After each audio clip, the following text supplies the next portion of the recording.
Hey guys, this is Manas. Welcome to all. So ఈ వీడియోలో ఏం తెలుసుకుంటామంటే అసలు నా బ్యాంకింగ్ ఎక్స్పీరియన్స్ ఎలాగా. సో నేను చాలా బ్యాంక్స్కి వెళ్ళాను అనమాట. కొన్ని బ్యాంక్స్లో అయితే నన్ను లంచం కూడా అడిగారు, ఇంకొన్ని బ్యాంక్స్లో అయితే తిప్పించుకొని చేశారు. సో లాస్ట్కి అసలు ఏ బ్యాంక్ వెళ్ళాను, అసలు ఎలా లోన్ వచ్చింది, ఇవన్నీ మీకు చెప్తాను అనమాట. ఇవన్నీ నాన్ కొలాటరల్గా చేశాను, ఏ షూరిటీ ఏం లేకుండా మొత్తం చేశాను. సో నాకు 50 lakhs వరకు అయితే శాంక్షన్ అయింది. సో ఇంట్రెస్ట్ రేట్ ఎంత, ఇవన్నీ ఈ వీడియో ఎండ్ వరకు చూసినట్లయితే మీకు తెలుస్తుంది అనమాట. సో ఈ వీడియోలోకి వెళ్ళే ముందు ఇంకో చిన్న రిమైండర్ గైస్, మన ఛానల్కి వ్యూస్ అయితే బాగానే వస్తున్నాయి కానీ సబ్స్క్రైబర్స్ అయితే రావట్లేదు. సో మీరు కనుక సబ్స్క్రైబ్ చేసినట్లయితే నాకు మరింత మోటివేషన్ ఉంటుంది, ఇంకా మరింత మంచి కంటెంట్తో మీరు ముందుకు రావడానికి. So thank you guys. So ఇంకా వీడియోలోకి వస్తే ఫస్ట్ నేను ఏంటంటే యూనివర్సిటీ ఆఫ్ ఫ్లోరిడాలో, సో నాకు ఇంతకుముందు వెళ్ళిన వాళ్ళని ప్రొఫైల్లో కనెక్ట్ అయితే వాళ్ళు రెండు బ్యాంక్స్ చెప్పారనమాట. ఫస్ట్ది యూనియన్ బ్యాంక్, సెకండ్ ఏమో ఎస్బీఐ బ్యాంక్ అనమాట. ఫస్ట్ యూనియన్ బ్యాంక్ తీసుకుంటే కొలాటరల్ అయితే 9.3, నాన్ కొలాటరల్ అయితే నా యూనివర్సిటీ అయితే ప్రతి బ్యాంక్లో ప్రీమియం యూనివర్సిటీ కింద లిస్ట్ అయింది. సో 9.8 కింద అయితే తీసుకోవచ్చు నాన్ కొలాటరల్ అయితే. అదే ఎస్బీఐ అయితే 10.5 అన్నారు. అదే అమ్మాయిలకి అయితే 10 అనమాట. సో అబ్బాయిలకి అమ్మాయిలకి ఒక 0.5% అనేది ఇంట్రెస్ట్ రేట్ ఎక్కువ ఉంటుంది అబ్బాయిలకి కంపేర్ టు అమ్మాయిలు. బట్ ఎస్బీఐ అయితే కంప్లీట్లీ ప్రాపర్టీ అడిగింది. సో యూనియన్ బ్యాంక్ అని ఫిక్స్ అయ్యాయి అనమాట. సో యూనియన్ బ్యాంక్లో ఏంటి అంటే, సో నా యూనివర్సిటీకి I-20లో అయితే 80 lakhs అవుద్ది, కానీ నా ప్రోగ్రామ్ ఫీ అయితే మాత్రం ఒక 42 lakhs అనమాట. సో హైదరాబాద్, విశాఖపట్నం, విజయవాడ అలా మేజర్ సిటీస్లో ఉన్న వాళ్ళందరికీ అయితే అసలు ఏ హ్యాజిల్ లేకుండా ఈజీగా అయిపోయింది అనమాట. లోన్ శాంక్షన్ అవ్వడం ఇవన్నీ అయిపోయి. బట్ మాది శ్రీకాకుళం అనమాట. సో ఈ బ్యాంక్లో ఇంతకు ముందు అసలు ఎవరిని పంపించలేదు. సో వీళ్ళు ఎలా అంటే ప్రతిదీ నేనే చేసి అన్నీ చేశాను. సో అన్నీ చేసినట్టుకి లాస్ట్కి ఎలా అంటున్నారంటే, సో నేను 4 to 5 బ్రాంచెస్ ఓన్లీ యూనియన్ బ్యాంక్లో అయితే తిరిగాను. సో ఫస్ట్ బ్రాంచ్ ఏంటంటే పక్కా షోర్ చేసేద్దాం అని చెప్పాడు. తర్వాత ఏమో ఎంతసేపు వెళ్ళినా సరే అప్లికేషన్ చేద్దామంటే వద్దు, ఇప్పుడు వద్దు, తర్వాత రా అని చెప్పి తిప్పించుకోవడం. ఆడికి ఏ బొక్క రాదు. సో నేను చెప్పినా సరే ఓకే చేసేద్దాం అంటే ఆ టైంకి తర్వాత ఏమో ఓవర్ యాక్షన్ చేసేవాడు ఫస్ట్ వాడు. సో సెకండ్ వాడి దగ్గరికి వెళ్తే ఆడేమో సరే చేసేద్దాం, బట్ నాకు ఒక 20,000 to 30,000 లంచం కావాలని అడిగాడు. సో యూనియన్ బ్యాంక్ వాడు. సో ఇంకా నేను లైట్ తీసుకున్నా. ఇంకా థర్డ్ వర్డ్ ఎలా అంటే చేసేద్దాం, బట్ మీది ప్రోగ్రామ్ ఫీ అయితే ఓకే బాగానే ఉంది, 42 lakhs అలా ఉంది. బట్ I-20లో అయితే లివింగ్ ఎక్స్పెన్సెస్ ఇవన్నీ కలిపి 80 lakhs అవుతున్నాయి కదా. సో 80 lakhs నేను చేసేస్తాను, బట్ ఎలా అంటే మీకు నేను 40 lakhs శాంక్షన్ చేయగలను. ఈ కోర్స్కి ఈ ప్రోగ్రామ్కి అయితే 40 lakhs శాంక్షన్ చేయగలను. బట్ ఎక్స్ట్రా మీరు 40 lakhs చూపిస్తేనే ఈ 40 lakhs శాంక్షన్ చేస్తా అన్నాడు అనమాట. బొక్క ఆ 40 lakhs ఉంటే నేను నీ దగ్గరికి ఎందుకు వస్తానని చెప్పి ఆడ మొహం మీద అన్నాను అనమాట. ఆడ అక్కడితో సైలెంట్ అయిపోయింది.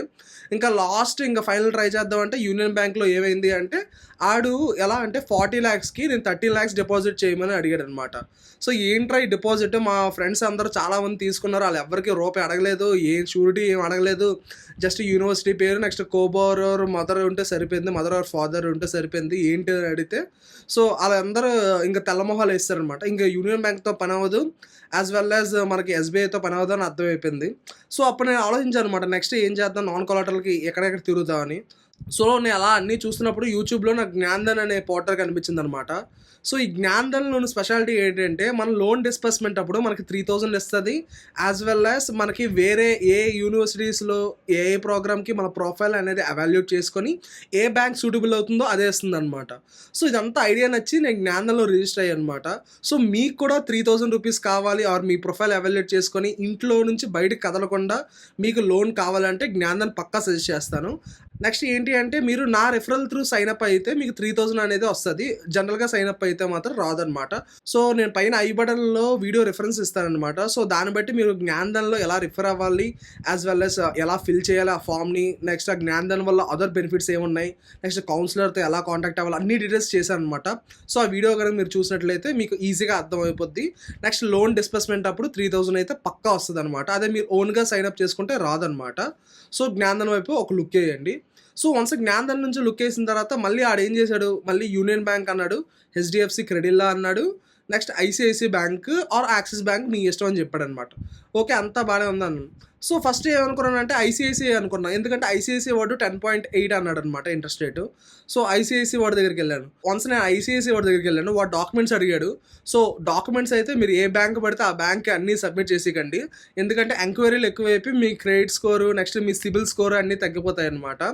సో అందుకని డాక్యుమెంట్స్ అయితే సబ్మిట్ చేయకండి, మీకు పక్కా మీరు వెళ్తారో ఆ బ్యాంక్ నుంచి అనుకుంటేనే మాత్రమే చేయండి అనమాట. సో ఐసిఐసిఐ వాడు డాక్యుమెంట్స్ అడిగాడు. నేను డాక్యుమెంట్స్ ఫస్ట్ ఏమను ముందు నా I-20 ఇస్తాను, సో దాన్ని బట్టి నా ప్రొఫైల్ అవాల్యూట్ చేయండి.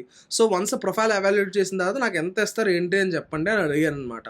సో నేను అడగగానే ఆడు ఏమన్నాడంటే 30 lakhs అయితే మీకు పక్కా ఇచ్చేస్తాం బ్రో, షూర్ షూర్ అన్నాడు అనమాట. మీకు బుర్ర గట్ట ఏం పని చేయట్లేదా, లేకపోతే ఇదే ఫస్ట్ టైం మీరు ఇవ్వడం అని అడిగాను. ఏంటి అదేం కాదే అని చెప్పి అన్నాడు అనమాట. సో నేను అన్నా మరి 30 lakhs ఏంటి బ్రో, నా ప్రోగ్రామ్ ఫీయే 42 lakhs ఉన్నది, ఇక్కడ నాది ప్రీమియం యూనివర్సిటీ కింద లిస్ట్ అయింది, మీ ఐసిఐసిఐలో చూస్తే అప్ టు 50 lakhs అన్నాడు కదా అంటే, ఏమో నేను 30 lakhs ఇస్తా అన్నాడు. ఇంకా సరే బ్రో అవసరం లేదులే థ్యాంక్ యూ అని చెప్పి సైడ్ అయిపోయాను అనమాట ఐసిఐసిఐ నుంచి. సో నెక్స్ట్ మన లిస్ట్లో ఉంది ఏంటి, ఇంకా హెచ్డిఎఫ్సి ఒకటే మిగిలిందనమాట. సో హెచ్డిఎఫ్సికి వెళ్ళా. సో హెచ్డిఎఫ్సిలో నాకు మీకు ఇంతకుముందు చెప్పినట్లే మనీషా అనే ఆవిడ జ్ఞానదాన్ కౌన్సిలర్ అనమాట. సో ఆవిడ రిఫరెన్స్ త్రూ మనకి ఈజీగా హెచ్డిఎఫ్సి వాళ్ళు మొత్తం ప్రాసెస్ అంతా స్మూత్గా అయిపోవడం. హెచ్డిఎఫ్సి వాళ్ళు 11.25K ఇంట్రెస్ట్ రేట్ ఇచ్చారు, 50 lakhs వరకు శాంక్షన్ అయిపోయింది. నేను పే చేయాల్సిన ప్రాసెసింగ్ ఫీ అయితే 1% ప్లస్ జిఎస్టీ అనమాట. సో టోటల్ 59,000 అనేది పే చేయాలి. సో పే చేయగానే శాంక్షన్ లెటర్ శాంక్షన్ అయిపోద్ది. సో యాజ్ వెల్ యాజ్ మనకి ఈ ఇన్సూరెన్స్ ఉంటుంది కదా, అంటే ఒకవేళ ఏదైనా అయినా సరే, అంటే ఒకవేళ చనిపోయినా లేకపోతే ఇంకేదైనా అయినా సరే ఇన్సూరెన్స్ ఉంటుంది. సో ఆ ఇన్సూరెన్స్ అనేది మన లోన్ అమౌంట్లో నుంచి డైరెక్ట్ అవుద్ది. 47,980 రూపీస్ సంథింగ్ ఆ రేంజ్ అనమాట. సో అది హెచ్డిఎఫ్సి పరిస్థితి అలాగైందనమాట.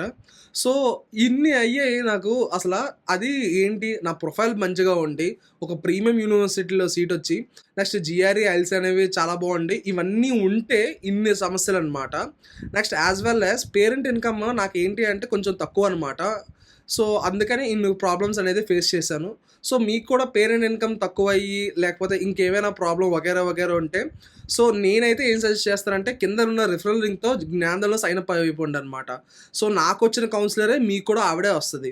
సో వచ్చిన తర్వాత ఆవిడ ఫస్ట్ మీ ప్రొఫైల్ తీసుకుంటుంది. తీసుకున్న తర్వాత ఎవాల్యుయేట్ చేసి ఏ బ్యాంక్స్ ఉన్నాయో ఆ బ్యాంక్స్కి చూస్తుంది అనమాట. చూసి అందులో మీకు బెస్ట్ సూటబుల్ అయితే ఏదైతే ఉందో అది ఇస్తుంది.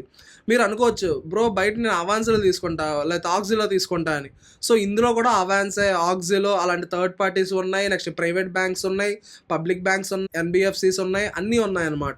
సో వన్ స్టాప్ అనమాట ఇక్కడ. సో అందుకని కింద రిఫరెన్స్ లింక్ ఇస్తా. సో చూడండి, పక్కా ట్రై చేయండి అనమాట. ఎందుకంటే బయటికి వెళ్ళి ఇక్కడైతే సింపుల్ బ్రో.